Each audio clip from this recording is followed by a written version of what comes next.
'cause you're way too stuck in your head.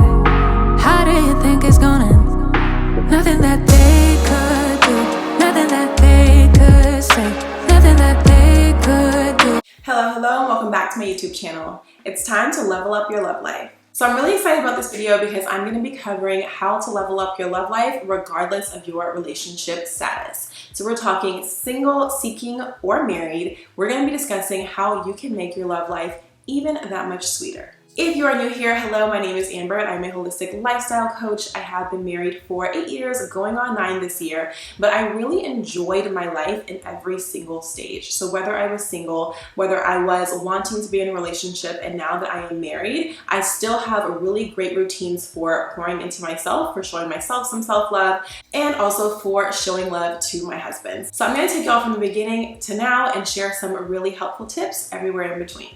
All right, so starting off, your single season is such a beautiful time in your life, so you better be enjoying it.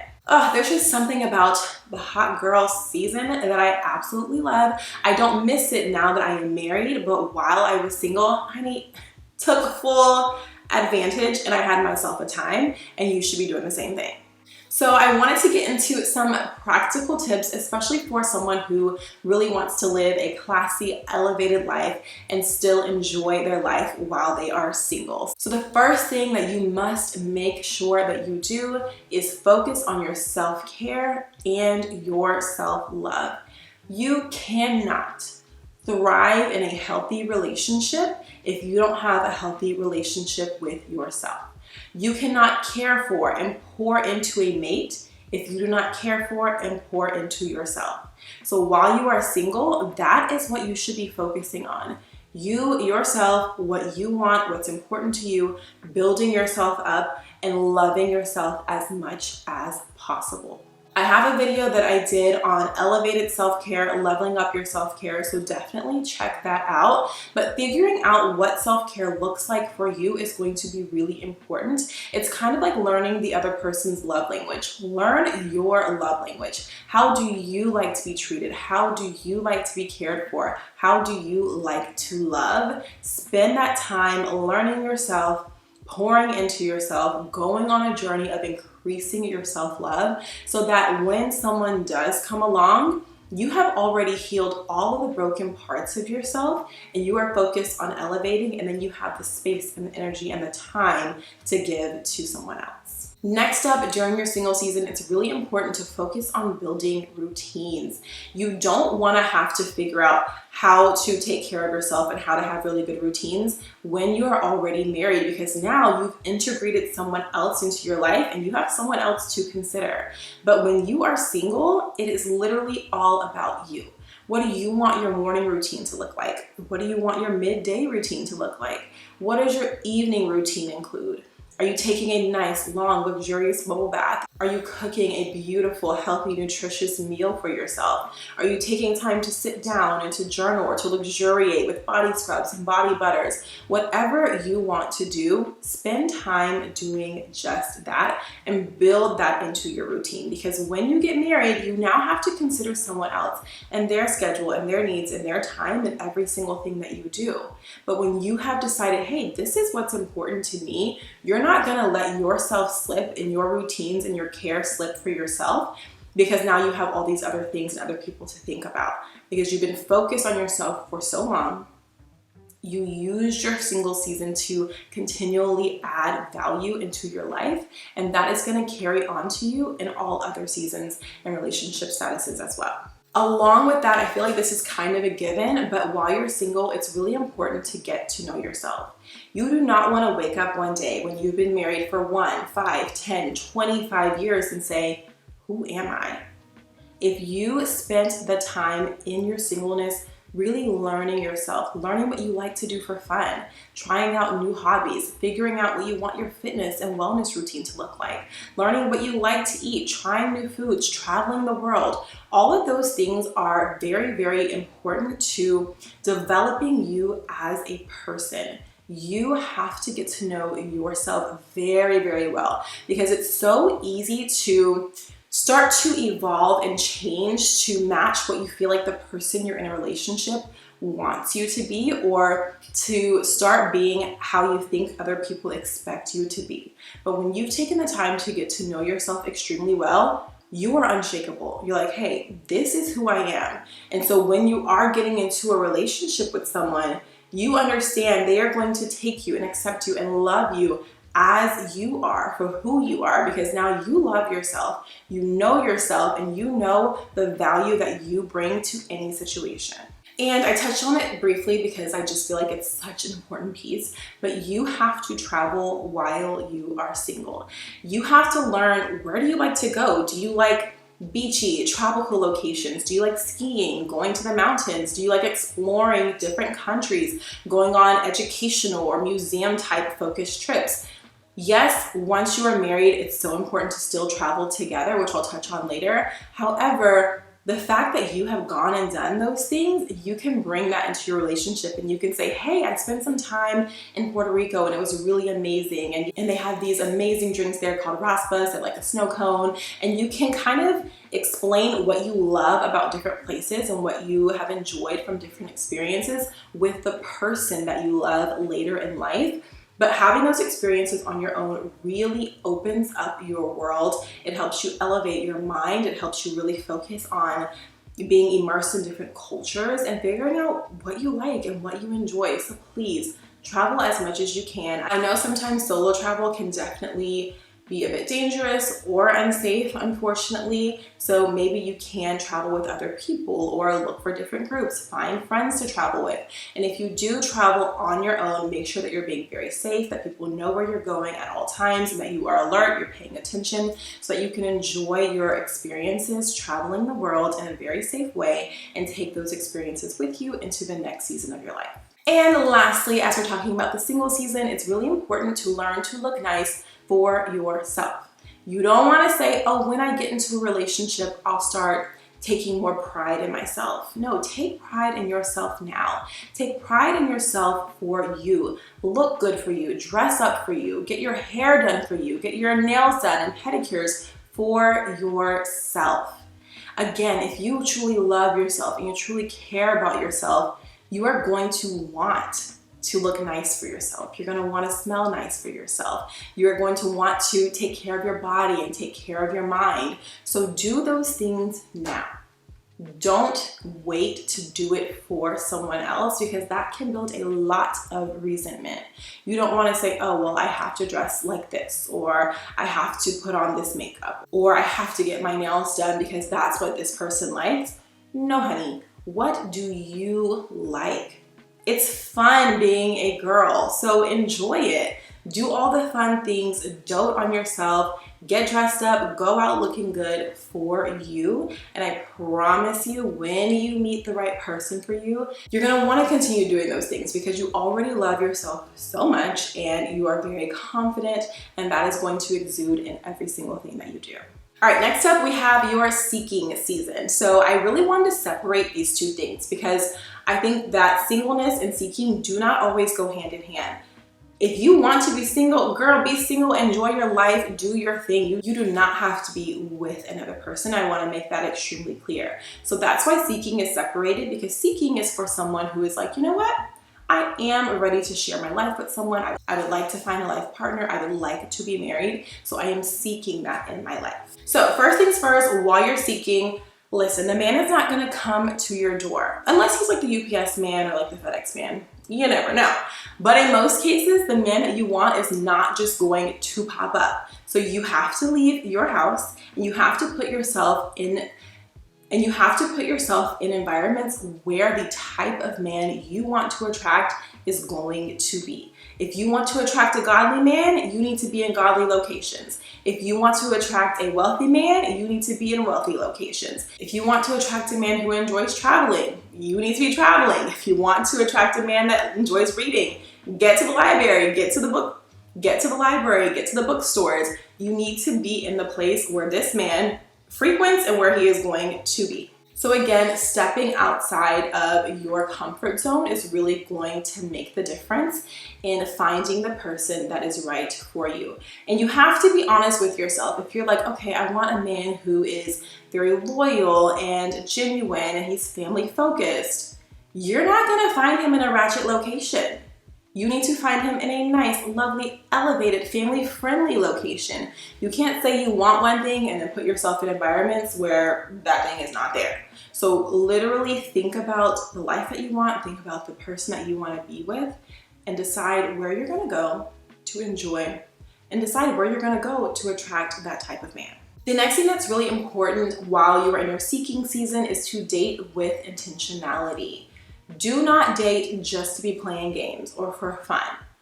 If you're like, look, I want to be married, you need to be dating for marriage. So when you're talking to someone, you're spending time with someone, you know good and well very early on if this is someone who you want to be with, because you have spent time with yourself, you've gotten to know yourself, and so you know that if you're going to be with someone, this is a person that has to be compatible with you. And you know if someone is not compatible with you. Do not date for potential. Do not date for, oh, maybe one day.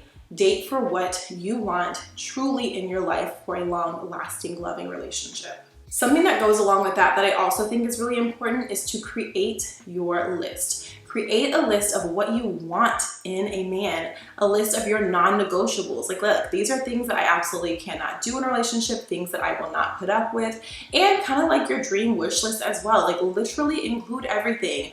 My list was long. I had a lot of details on there for exactly what I wanted because I knew who I was, and I knew the type of person that I wanted to be with. And so that allowed me to not be out here just dating around for foolishness, to really focus on the type of man that I desired to have in my life and do the things that can attract that specific type of man. And also along the lines of being very intentional with your dating, pay attention to those green and red flags. Yes, everyone has things that are really amazing about them, and you should not ignore those, but you definitely should not be ignoring the red flags. Do not think that this man is going to change for you. If that is how he is, that is how he is. And I'm talking about like very bad things. Of course, like small things, like maybe he loves to wear a sweater with every outfit, and you're like, okay, honey, it's hot outside, you don't need that sweater. That can be adjusted. But the big things, like the way that he treats you, the way he speaks to you, the way that he treats and speaks to himself, how he interacts with his family, how he interacts with people who are in the service industry, those are core parts of who a person is. So definitely pay attention to that. And if it's something that you're not cool with, cut it off, move along, and don't waste anyone's time. And lastly, I feel like this one can be very sticky because sometimes you're like, I don't want to share this because I don't want to feel embarrassed or disappointed if it does not work out. But if you are seeking to be in a relationship, you can tell people that you are seeking to be in a relationship. You never know who someone knows, who they could introduce you to. So if it's someone that you trust, definitely let them know, like, hey, yeah, you know, this is what I want. I'm looking to be in a relationship with this specific type of man. And you never know what that can bring. Think about it like networking. If you want to get a new job, you tell people you know that you want a new job. They may be like, oh yeah, there's an opening at my company. Or my friend was just saying that she knew something about a new job opening or role that you may be interested in. You're like, okay, fantastic. They say it's who you know who gets you to where you want to be. And so it can be the same way with dating. People have connections. So definitely let them know that you are interested. Even if they meet someone, they'll say, oh, hey, this person actually could be a really good fit for my friend. So again, expanding your friendship group, getting to know different people, talking to people from different backgrounds, who have different perspectives, who have different groups of friends can be really helpful for you in your seeking season to find the person that could be the perfect match just for you.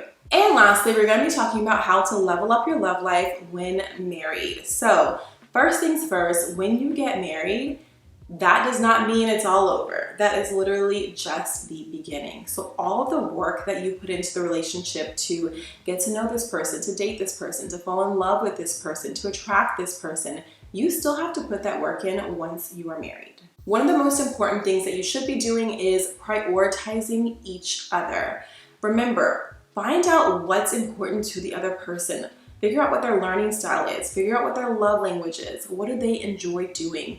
Think about all of those things, because then throughout your day, you're gonna be thinking about the other person. If it's as simple as like, they love chicken nuggets from this fast food restaurant, If you're out and about, grab them those chicken nuggets and bring them home. It's the small gestures that show like, hey, I have been thinking about you, that really make someone know how much you love them and how much you care about them and how much you see them as a priority in your life. It doesn't have to be big brand gestures all the time, just a little thing so that they know you still care. Next up, there's no nice way to put this. You cannot let yourself go once you get married. You still need to put as much care into your personal appearance as you did while you were single and as you did while you were seeking. You don't say, well, I got the man now, it is what it is, this is who I am. No, still put forth the effort to look nice, to dress nice, to smell nice, to be clean, and all of the things that attracted him to you in the first place. Continue to do those things in your marriage, because what attracted him is obviously what he likes and appreciates about you. So bring that with you into a regular basis. Continue to put forth that effort and just do the little extra things that he likes. It can go a long way, and it's the extra mile. So again, while I was single, I made sure that I kept my hair and my nails nice and always got a pedicure and had a really great fragrance on.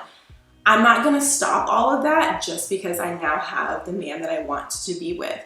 I am still going to do those things because 1, I love myself, 2, I love him, and I want that attraction that he initially had to always be something that continues throughout our relationship. I always say this, like, I don't think my husband was specifically like, oh, she's got nice nails or nice lashes, or I like her dress.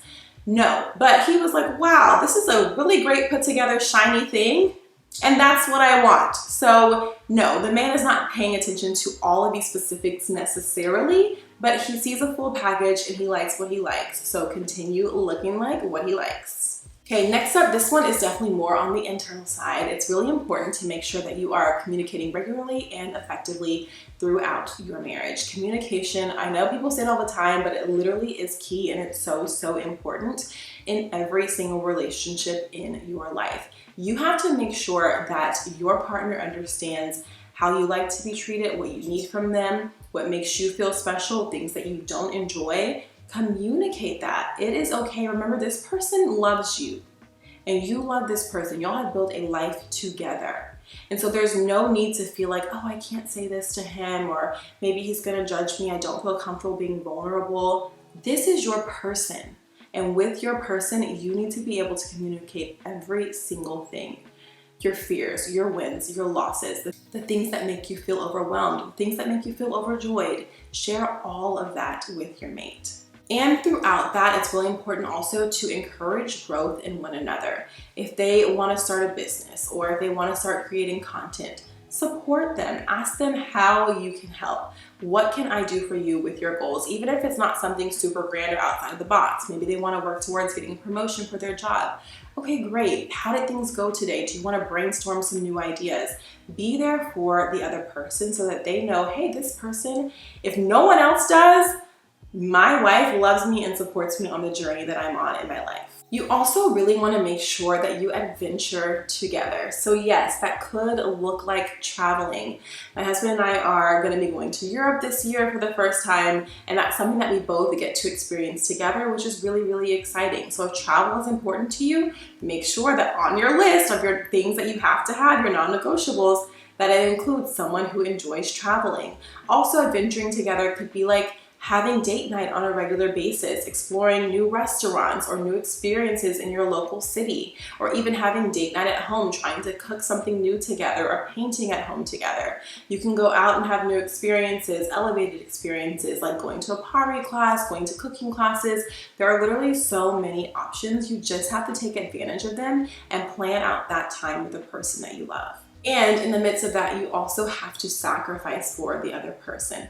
If you know that this person loves sports and you may actually hate sports, find a way to make it work for both of you. So maybe you'll get them tickets to a game and you get to wear a cute outfit to the game. Hey, it's a win-win for everyone when you really think about the other person and what makes them happy, and you're willing to do things that make them happy, even if it's not something that you absolutely love all the time, because they're going to be doing the same thing for you. And lastly, if you are leveling up your love life while married, it is so important to not forget to make yourself a priority as well. Maintain your own goals and your dreams. Again, You being ambitious and being excited and inspired in life is probably what attracted him to you in the first place. So don't lose that spark and that desire for yourself along your own personal growth journey. Every single day, you should still be working to become the best version of yourself, because the better you can be for yourself, the better you can be for your mate, and that is only going to make your marriage even stronger and even happier. So that wraps up the list for leveling up your love life, whether you are single, seeking, or married. I hope the tips that were shared were really helpful for you and there's some new things that you can try. Definitely comment below if you feel comfortable sharing what season of life are you in and what are you going to do to continue to level up your love life during that season. Thank you so much for watching, and I'll see you in the next one. Please like, comment, and subscribe, and follow me on Instagram at Affirmations with Amber.